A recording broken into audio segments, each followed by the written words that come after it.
The Egyptian god Amun underwent great strides to become one of the most important deities in the Egyptian pantheon. His story is entangled with that of Egypt itself, tracing the rise and fall of pharaohs, the building of empires, and the search for cosmic order. We will explore the history of the god Amun, from his humble origins to his merger in glory with the sun god Ra. Amun, whose name stands for the Hidden One or the Invisible One, rose in the Egyptian pantheon as an enigmatic figure. Different from other deities with lofty origins and well-defined divine lineages, Amun started his journey as a local god in the city of Thebes.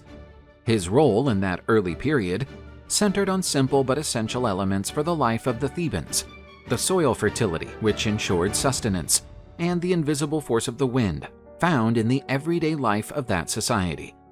His image at that time was without the majesty and power that would later enshrine him.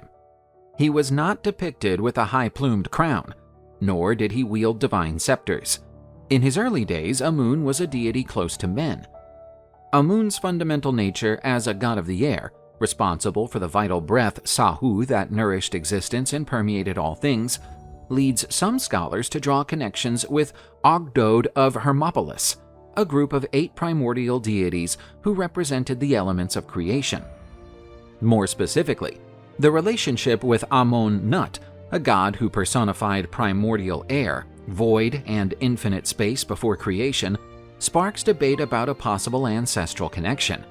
Was Amun an emanation of this primordial god, bearing with him the essence of creation from the very dawn of the cosmos?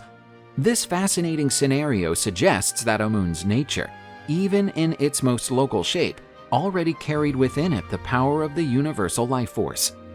Indeed, these narratives say that Amun emerges from the Nun, the primordial chaos, the endless ocean preceding existence, and with a divine breath, gave form to the world. In some versions, Amun accomplishes the creation alone, while in others, he generates other deities to help him in this task. No matter the version, his role as creator directly connected him to the life force and the very essence of existence, cementing his image as a god who was not only powerful, but essentially mysterious and grandiose. Amun's meteoric rise ended with the arrival of the new empire in 1500 BC, a period of unprecedented territorial expansion and a unique cultural flowering in Egyptian history. In this context, the image of Amun merged with that of Ra, the powerful sun god, thereby defining the god Amun-Ra, the ultimate summation of divine power. This fusion did not just represent the union of 2 divinities, but the synergy of their attributes. Amun, the god of air, life force, and creation, took on the radiant energy and majesty of Ra, the king star who ruled the sky and laid down the rhythm of life. Amun-Ra embodied the union of invisible power with the visible manifestation of creative energy. He was the sun that rose each morning, but also the vital breath that let men behold his glory. Amun-Ra became the king of the gods, the supreme deity who reigned absolute in the Egyptian pantheon. When Thebes became the capital of the new empire, Amun-Ra was appointed the city's patron deity. Once a low-profile religious center, Thebes became the most powerful and affluent city in Egypt, reflecting the glory of its protector god. With every military victory, every additional territory conquered, every obelisk raised, and every opulent festival, the belief in the primacy of Amun-Ra was reinforced. No other building expresses devotion to Amun-Ra with such grandeur as the Temple of Karnak in Thebes. Raised and expanded over centuries by successive pharaohs, the Karnak complex was not just a temple, but a sacred citadel, a microcosm of the universe devoted to the glory of the sun god. Its massive dimensions, its obelisks that pierced the heavens, its halls lined with monumental statues and intricately carved hieroglyphics, everything about Karnak praised both the power of Amun-Ra and the magnificence of the new empire. It was Egypt's most important religious site, attracting pilgrims from all over in pursuit of the sun god's blessings. The relationship between the pharaoh and Amun-Ra surpassed religious devotion.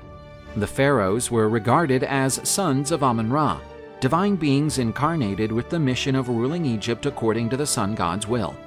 This divine descent conferred legitimacy on the pharaoh's power and justified his complete authority.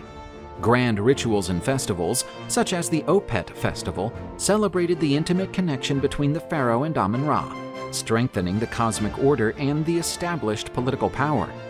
This belief in Amun-Ra's supremacy was not restricted to Egyptian borders. Imperial expansion during the new empire was justified as a divine mission, a crusade to introduce order and civilization to foreign lands. Amun-Ra's glory, like Egypt's dominions, was to spread throughout the known world.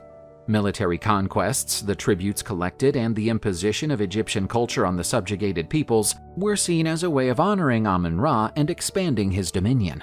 This way, Amun-Ra was established as the religious and ideological foundation of the new empire. He provided the cosmic and social order, the protector of Egypt, and the beacon that guided the pharaohs in their conquests.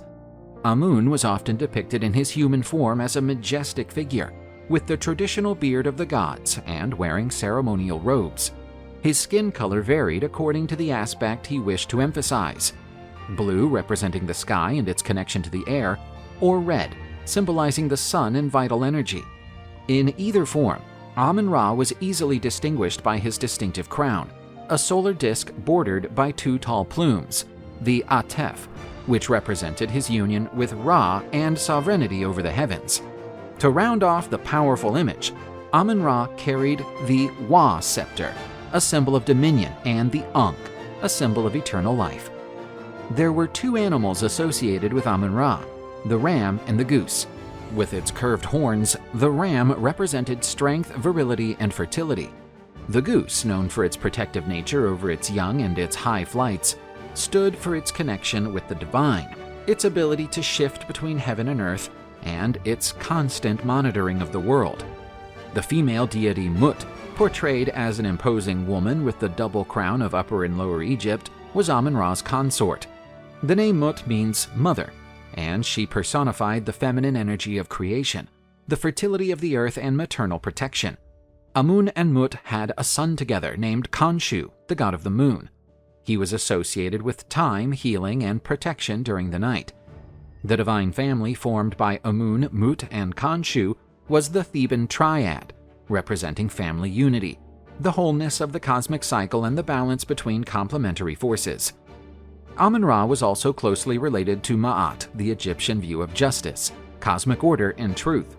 He represented the guardian of universal balance, ensuring that divine laws were upheld and that harmony prevailed in all the spheres of creation.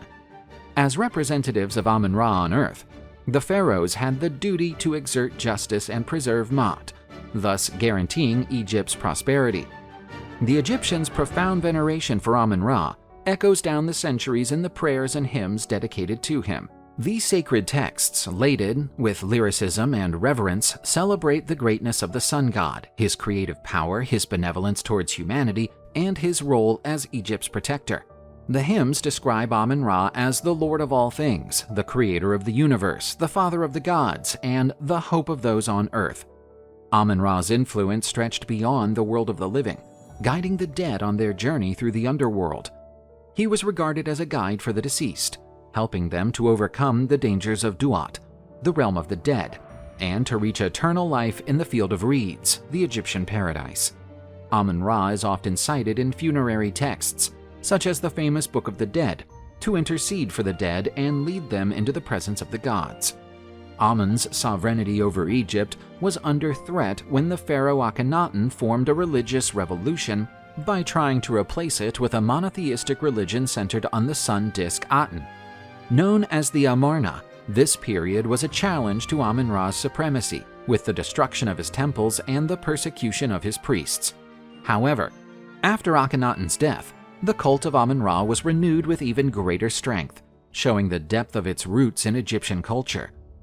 Amun was still worshipped during the late period, which ran from 664 to 332 BC, and his influence spread to other cultures, such as the Greeks and Romans, who associated him with Zeus and Jupiter, their supreme gods.